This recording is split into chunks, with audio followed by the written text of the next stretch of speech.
Hello అండి, అందరికీ నమస్కారం. Welcome to taste of Seema channel. ఈ వీడియోలో మనం హెల్దీ బ్రేక్ఫాస్ట్ రెసిపీ రాగి దోశ అండ్ దానికి కాంబినేషన్గా చేసిన పల్లీ చట్నీ రెసిపీ చూద్దామండి. వీడియోని డీటెయిల్డ్గా చూపిస్తాను, స్కిప్ చేయకుండా చివరి వరకు చూసేయండి. రాగి దోశ ప్రిపేర్ చేసుకోవడం కోసం ఒక బౌల్ తీసుకొని అందులోకి ఒక కప్పు రాగి పిండి, ఇంకొక కప్పు బియ్యం పిండి వేసుకోండి. దీనికి 4 కప్పులు వాటర్ పడుతుందండి. కొద్దిగా వేసుకొని కలుపుకోండి.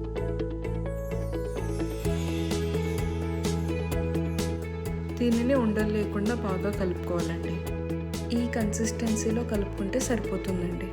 ఇప్పుడు ఇందులోకి సన్నగా తరిగిన పచ్చిమిర్చి, అల్లం, కరివేపాకు, కొంచెం జీలకర్ర, సాల్ట్ని కూడా వేసుకొని బాగా కలిపి పక్కన ఉంచుకోండి.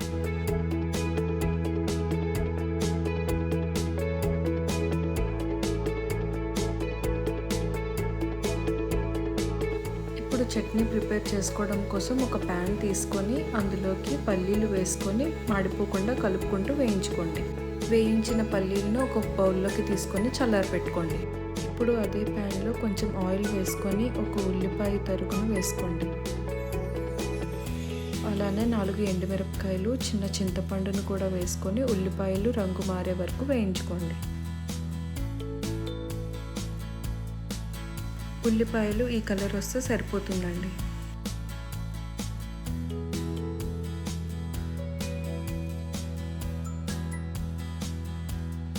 ఇప్పుడు మిక్సీ జార్లో వేయించి పొట్టు తీసేసిన పల్లీలు, అలానే వేయించుకున్న ఉల్లిపాయ ముక్కలు, ఒక 5 వెల్లుల్లి రెబ్బలు, సరిపడా సాల్ట్, జీలకర్రను కూడా వేసుకొని మెత్తగా మిక్సీ పట్టుకోండి.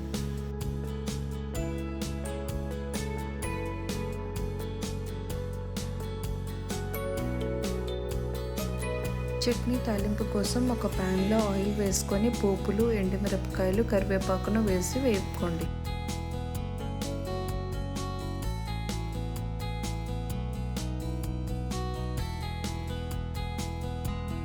ఇప్పుడు వేయించిన తాలింపును చట్నీలోకి వేసుకోండి.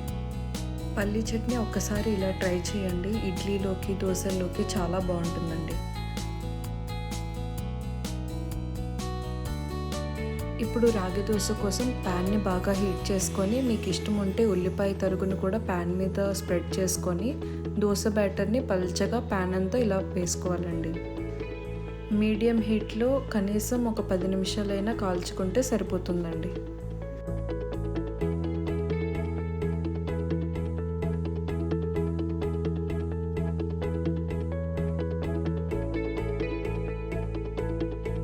మీడియం హీట్లో కాల్చుకుంటేనే మనకి దోశ ఇంత క్రిస్పీగా ఇలా వస్తుందండి. ఈ దోశలు వేడివేడిగా తింటే చాలా బాగుంటుందండి. మీరు కూడా తప్పకుండా ట్రై చేసి ఎలా వచ్చిందో నాకు కామెంట్స్లో చెప్పండి.